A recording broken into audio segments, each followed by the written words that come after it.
Hey guys, welcome back to the channel. We finally got back working on this 1998 Toyota Tacoma rebuilder, and we've especially been working on the rear end here since it was in such a bad accident previously. It actually ended up bending that diff really bad, and we actually got the original diff housing here. I'll show you how bent it is. There's like a 3/4 of an inch bend in there. That should be perfectly flat. You can. Yeah, it's crazy. I can stick my whole finger in there. Yeah, that's really bad. It's almost unheard of to see a diff this bent. That's crazy, but that's fine because we actually got a fully rebuilt diff here with a new housing, replacement housing, and now it's straight and basically ready to go in the truck. So that's what we're gonna do in this video, is get that diff in this truck so it's finally a drivable truck again with a straight diff. But first things first, before we can put that diff in, we actually gotta do something with this temporary spring we put in here. We actually put the spring in on the very first Tacoma video just to get it mobile because the original spring was actually snapped right here. So we put that in, but it's obviously a little messed up. So we finally got a good one here, and there's also a few problems with this one. First, for some reason there's an extra leaf that someone put in here, and I have a feeling it's probably for like extra load capacity. And second, this limiter spring is actually not the right way. It's upside down, and we know that because on the other side here, this is the original spring, and it's got the original limiter, and that's the right way. And we've looked it up. That's how it's supposed to be. So we got to change that on the other side. And one more thing is these shackles on the back here, these are actual lifted shackles, so they're a bit longer. As you see, they're definitely bent from the accident as well. So that accident definitely affected a lot of things. So we'll definitely have to straighten these out to get them back to normal again. So that's what we're gonna do for now. So let's get to it.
Alright guys, we just finished a bunch of stuff here. We got these leaves in there properly with the proper setup like they're supposed to be. We even bent those shackles straight now, which is awesome.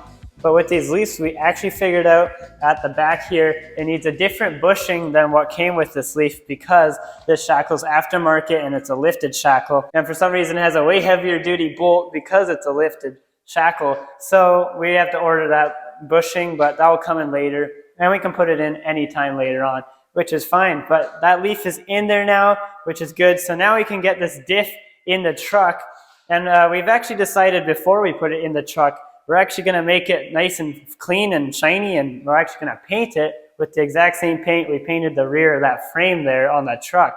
We're going to paint it with Pour 15, which is a paint you paint right over rust, and it'll seal it away, and it'll make this diff look brand new basically. We actually have to drill out a couple broken bolts that broke when we were taking the diff out. But before we can do any of that, we actually have to grab a few more materials from our local hardware store, like some more paint, so we can finish this up. So let's go grab those things.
Wow guys, take a look at this diff here. We got it finished and all painted up. This paint, it turns out really nice actually. I gotta say though, warning you right now, don't get it on your skin because it is quite the hassle to get it off, and it's horrible. But now that it's painted, it's all done. And take a look at this leaf we also got done here, and it turned out amazing as well. Now everything in the back is all painted black and is looking really nice. This truck looks brand new in the back almost. So now that that's all done, the next step is getting this diff back in the truck finally, then we can install it. So what's the easiest way you think of doing that? Well, I was thinking we could just lift it up with a jack and roll it underneath the truck. Oh yeah. Or I'm thinking maybe the easier way would be just put it back on its wheels and roll it back under the way we pull it out. Yeah, I think that's a good idea as well. Since we got the wheels right here, we'll just slap them back on the diff and then get this diff back in the truck. So let's get to it.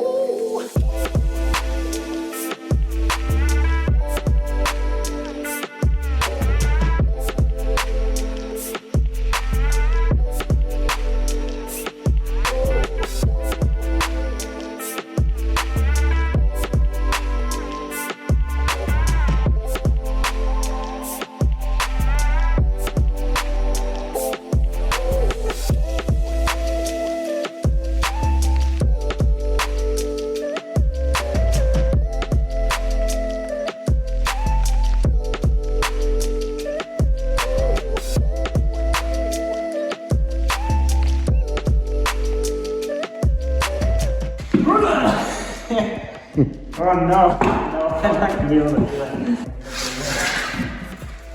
Nope, no,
Alright guys, we just got that diff in there finally. It's in there permanently with those U-bolts on there finally. So now the last step is actually connecting that drive shaft on there, and we actually kind of forgot, but there's one more piece that's damaged, and there's actually a carrier bearing holding the middle of the drive shaft in the truck, and it's completely squashed and bent from the accident because the diff actually got pushed forward, which actually pushed the drive shaft to the front of the truck a bit. So it actually ended up bending that. So we actually already ordered the part, and that came in a while ago. So here it is right here. So we just got to slap that in there as the last thing. So hopefully we can figure it out and get that in.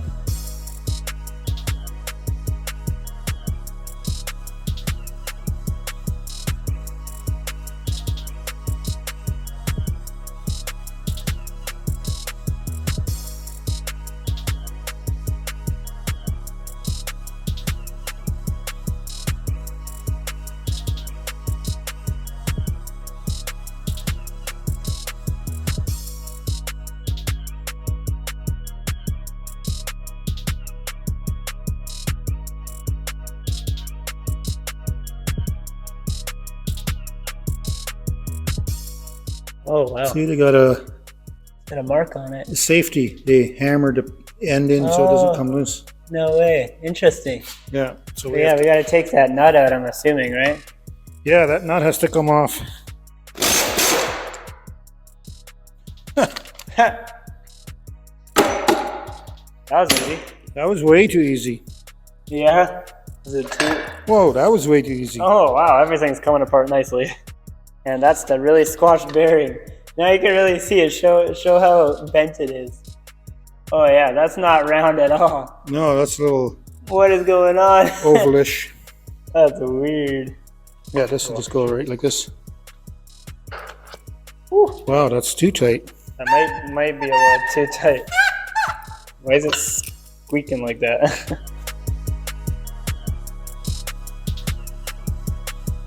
Well, what do I do with that? Oh, got a red finger there. You're bleeding.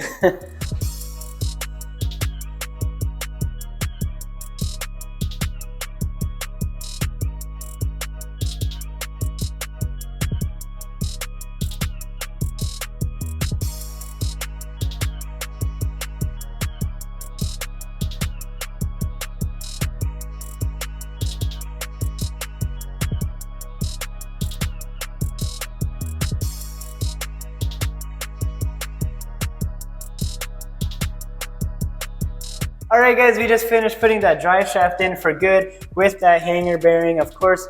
And now the last step, before we forget, is putting some gear oil in this rear diff, of course, because you do not want to be running these things dry. So that's what we got here. We got some full synthetic gear oil, so that should be good for this diff for a while. So let's go glug some of that in there.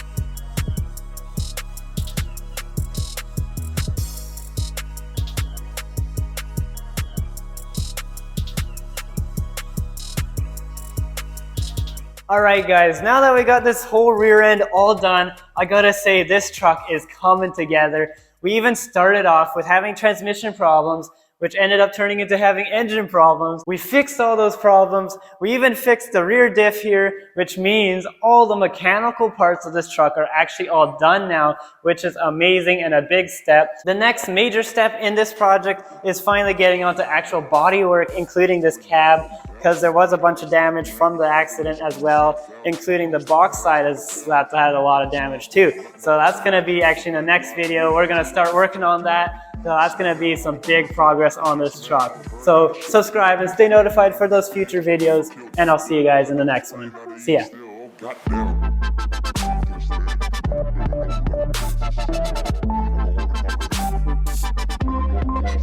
Alright guys, we just finished putting that drive shaft in for good now with that hanger carrier.